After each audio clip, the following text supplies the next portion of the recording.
ఎవరైతే సంక్రాంతికి ముందుగా బస్ టికెట్స్ కానీ ట్రైన్ టికెట్స్ కానీ బుక్ చేసుకుంటున్నారో సంక్రాంతికి ఇంటికి వెళ్దాం అనుకుంటున్నారో వాళ్ళైతే దయచేసి వీడియో పూర్తిగా చూడండి, లేకపోతే మీరు నేను అందరూ సంక్రాంతికి పోయినట్టే. అందరికీ నమస్కారం, గోదరబ్బ ఛానల్కి స్వాగతం. చాలా ఇంపార్టెంట్ వీడియో ఇది, థంబ్నెయిల్లో ఏ విధంగా పెట్టానో. సో ఇది నాకు పర్సనల్గా జరిగిన స్కామ్ అనమాట.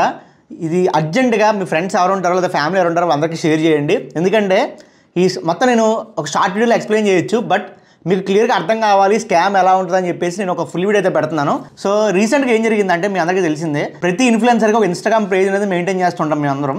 సో దాంట్లో ఏంటంటే మేము ఎప్పటికప్పుడు లైవ్ అప్డేట్స్ అది ఇస్తుంటాం కదా, మీ అందరికీ తెలిసిందే. సో దాంట్లో భాగంగా మాకు ఎలాంటి అప్డేట్స్ వస్తాయంటే, కొంతమంది భయ మేము హైదరాబాద్ నుంచి తాడేపల్లిగూడెం టికెట్ తీసుకున్నాం, బట్ ఆ టికెట్ మేము ఎక్కట్లేదు.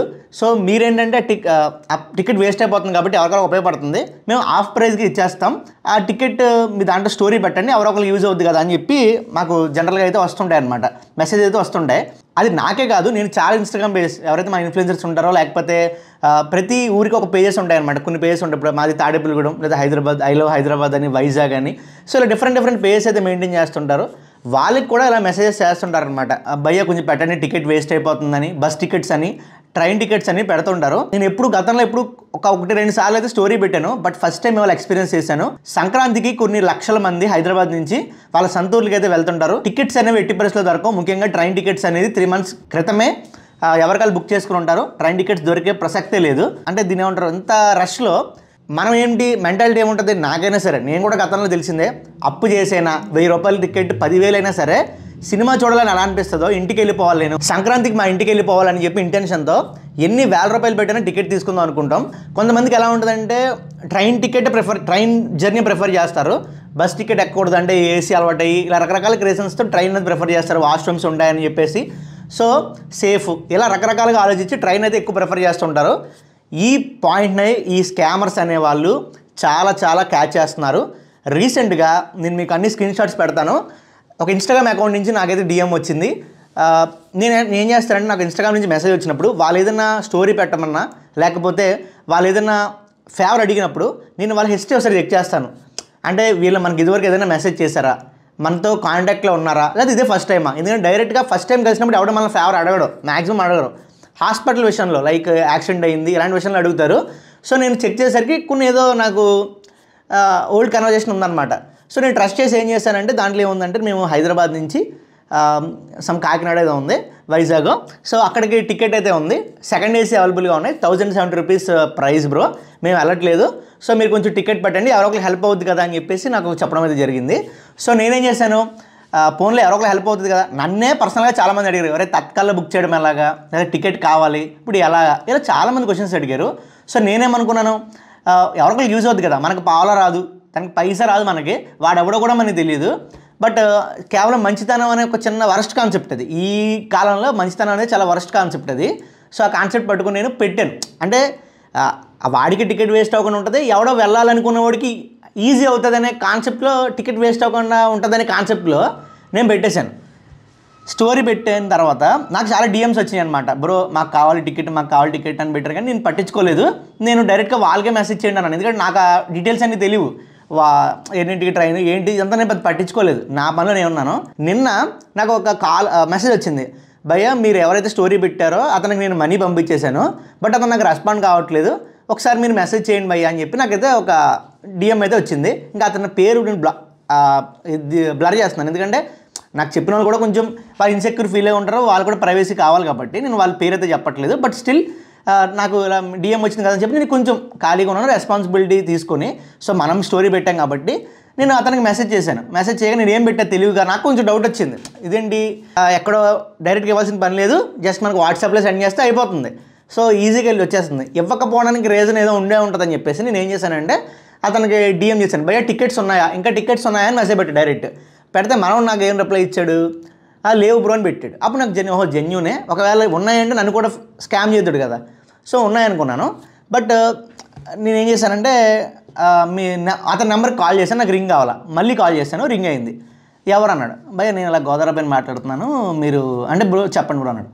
ఒకసారి మీరు ఆడియో రికార్డింగ్ వినండి, విన్న తర్వాత నేను మళ్ళీ మాట్లాడతాను. హలో చెప్పండి బ్రో, యాక్చువల్ ఏంటంటే ఎవరో కృష్ణ అని చెప్పేసి ఎవరో మీ టికెట్లు తీసుకున్నారంట, మీరేమో ఈవినింగ్ పంపిస్తా అన్నారంట. నేను బయట ఉన్నా అని చెప్పా కదా బ్రదర్. మనోడేమో కంగారు పడిపోతున్నాడు. నాకు మీరు తెలీదు, మనోడు తెలీదు. ఆయనకి అంత ఆయన నెంబర్ నేను మనీ కొట్టేస్తా ఆగను బ్రదర్, నాకు ఎందుకు ఈ బాధ. కాదు, మీరు ఆన్లైన్ లో బుక్ చేశారా లేదా? లేదు, నేను కౌంటర్ దగ్గర తీసుకున్నాను. ఆయనకి అంత క్లియర్ గా మనీ పే చేసే ముందు కూడా చెప్పా కదా ఆయనకి. నాకు తెలియదు కదా బ్రో. యాక్చువల్ ఆయన నాకు మెసేజ్ చేశాడు. మొత్తం అంతా క్లియర్ గా చెప్పాను ఆయనకి. నేనేమో ఇక్కడ వర్క్ లో కూడా ఉన్నా అని చెప్పి బయటకు వచ్చి ఇప్పుడు మీకు కాల్ చేస్తున్నా తెలుసా. ఓకే, నాకు ఐడియా లేదు కదా. మీరు ఆయనతో మాట్లాడుకున్నా అయితే. ఆయనకు ఒకసారి నాకు కాల్ చేయమని చెప్పండి. రైట్. మెసేజ్ కూడా పెట్టాడు కదా అన్న, నేను పెట్టాను కదా ఆయనకి. ఏమో బ్రో, నాకు మీరు తెలీదు, మనోడు తెలీదు కదా. అదేలే అన్న, ఇప్పుడు తెలియపోయినా మీరు హెల్ప్ చేశారు, నేను మీకే మెసేజ్ చేద్దాం అనుకున్నా. అనవసరంగా ఆయనకి మంచి చేసినా కూడా మనకి అవుతుంది అంటారు చూడు. అవునవును, అలానే అవుతున్నట్లుంది. నేను ఒకసారి చేయమంటాను. విన్నారు కదా ఆడియో రికార్డింగ్. మనోడు ఇచ్చిన బిల్డప్ నిజంగా అసలు మన రాజకీయ నాయకులు కూడా ఎవరేమో అనిపించింది. అంత బాగా మాట్లాడాడు. మనోడు మళ్ళీ ఏం మాట్లాడుతున్నాడు, ఏంటి భయ్య డబ్బులు కావాలని వెనక్కి కొట్టేస్తాను భయ్య, నాకు టెన్షన్ భరించలేకపోతానంట. అసలు వీటి ఇంటెన్షనే మోసం చేయడం. మళ్ళీ దాంట్లో వీడు మళ్ళీ మనకు ఫేవర్ చేస్తాడు, డబ్బులు వెనక్కి కొట్టేసి. మనం ఏమంటాం, ఎందుకులే భయ్య అంటాం కదా. అలా మాట్లాడితే మనం ఎందుకులే భయ్య అంటాం కదా. అది మనోడు తీసుకుని సరే బ్రో నేను మనోడు టికెట్ ఇచ్చేస్తాను, నేను ఆఫ్లైన్ తీసుకున్నాడని చెప్పాడు టికెట్. సో ఆఫ్లైన్ తీసుకున్నాడంటే మనం కమిట్ అవుతాం కదా. ఆఫ్లైన్ తీసుకున్నాడంటే సరే నిజమేనేమో, ఏ ఆఫీస్కి నుంచి వచ్చిన తర్వాత ఇస్తాడేమో అనుకున్నాం. నైట్ మనోడు ఎవరైతే తీసుకున్నాడో టికెట్ కొనుక్కున్నాడో మనోడు నాకు మెసేజ్ చేశాడు. ఏంటి భయ్య మనోడు నన్ను బ్లాక్ చేశాడు, మిమ్మల్ని కూడా బ్లాక్ చేసాడేమో చూసుకోండి అంటే. మనోడికి వీడికి ఏమైనా గొడవ అయిందేమో, గొడవ అయితే బ్లాక్ చేసాడేమో అని నేను బ్లాక్ అయిపోయి ఉన్నాను. నాకు లిటరల్లీ బుర్ర పాడైంది. ఇంక మెసేజ్ పెట్టడానికి ఏం లేదు. నేను ఒకసారి అకౌంట్ కూడా చెక్ చేస్తే మనోడిది ఎవడైతే టికెట్లు పెట్టాడో స్టోరీలో వాడి అకౌంట్ నేను చెక్ చేస్తే వాడు అకౌంట్ తేడా ఉందనమాట. మళ్ళీ పవన్ కళ్యాణ్ గారు బొమ్మ పెట్టుకున్నాడు, ఒరిజినల్ ఏదో సంథింగ్ అది చెప్పి అదొకటి పెట్టుకున్నాడు దరిద్రుడు. తీరా ఆడి అకౌంట్ ఓపెన్ చేస్తే ఫోటోలు లేవు, ఏం లేవు, ఆయన ఫోటోలు అయితే ఉన్నాయి. సో నాకు కొంచెం డౌట్ వచ్చింది. కానీ బట్ స్టిల్ ఓకే, కొంతమంది వాళ్ళ పర్సనల్ ఫొటోస్ అయితే పెట్టుకోరు, అబ్బాయిలైనా సరే పెట్టుకోరు, అది వదిలేశాను. ఇక్కడ నేను చెప్పాల్సింది ఏంటంటే, ఇక్కడ మనోడు 1170 రూపాయలు అంత పంపాడు, సంథింగ్ పంపించాడు. నేను స్క్రీన్ షాట్స్ పెడతాను, గూగుల్ పే స్క్రీన్ షాట్స్ పంపించారు నాకు. అది మొత్తం స్మాక్ అయిపోయింది. ఇప్పుడు 2 నెంబర్లు స్విచ్ ఆఫ్ చేసుకున్నాడు. నేనైతే పచ్చి బుద్ధులు మెసేజ్ పెట్టా, ఆడికి పచ్చి బుద్ధులు మెసేజ్ పెట్టా, ఓపెన్గా చెప్తాను. అది మీకు చూపించలేను కూడా, అంత దారుణంగా పెట్టా మెసేజ్. నాకు అంత కాలిపోయింది. ఈ నెంబర్స్ ఏదైతే ఉన్నాయో మనోడిది, ఒకటి మనకి పేమెంట్ కో నెంబర్ ఇచ్చాడు, కాంటాక్ట్ కో నెంబర్ ఇచ్చాడు. ఆ 2 నెంబర్లు మీరు ఒకసారి మీ ఎవరైతే మన సబ్స్క్రైబర్స్ ఉన్నారో, ఎవరికైతే కనిపిస్తుందో వీడియో, మీ కాంటాక్ట్ లిస్ట్లో ఒకసారి కొట్టి చూడండి. మేబీ ఎవరికైనా కనెక్ట్ అవుతాడేమో, ఎవరికైనా తెలిసినోడు అవుతాడేమో, చెప్పలేము. వీడియో మధ్యలో ఎందుకు ఈ టైప్ ఆఫ్ ఎన్విరాన్మెంట్ వచ్చిందంటే, వీడియో షూట్ అయిపోయిన తర్వాత నాకు మనోడి పేరు అయితే దొరికింది. సో పేరు వచ్చేసి, నేను స్క్రీన్ షాట్ మీ స్క్రీన్ మీద కనిపిస్తుంది కదా, సుంకరి సాయి చరణ్ తేజ పేరు వచ్చేసి. సో ఎవరైనా మన సబ్స్క్రైబర్స్కి ఈ పేరు కావాలో తెలిసి ఉంటే మాత్రం దయచేసి మీరు రెస్పాండ్ అయితే అవ్వండి. మీకు తెలిస్తే మాత్రం నా ఇన్స్టాగ్రామ్ పేజ్ వచ్చేసి godavari.abbai, దానికైతే నాకు మెసేజ్ చేయండి. సుంకరి సాయి చరణ్ తేజ. మనోడు యాక్సెంట్ బట్టి నాకు అర్థమైంది ఏంటంటే, మనోడు హైదరాబాద్ లోకల్లో అనిపించింది యాక్సెంట్ బట్టి. మీరు కూడా విన్నారు కదా కాల్ రికార్డింగ్. సేమ్ ఇదే పేరుతో నేను ఫేస్బుక్లో సెర్చ్ చేస్తే మాత్రం పవన్ కళ్యాణ్ గారి ఫోటో, నాకు ఇదివరకు నాకు మెసేజ్ చేసినప్పుడు పవన్ కళ్యాణ్ గారి ఫోటో ఉంది, అదే ఫోటో ఉంది అనమాట. ఇక్కడ కూడా మనకి బ్యాక్ సైడ్ ఫ్రమ్ విజయవాడ అని ఉంది. Studied BCom computer set Osmania university అని ఉంది.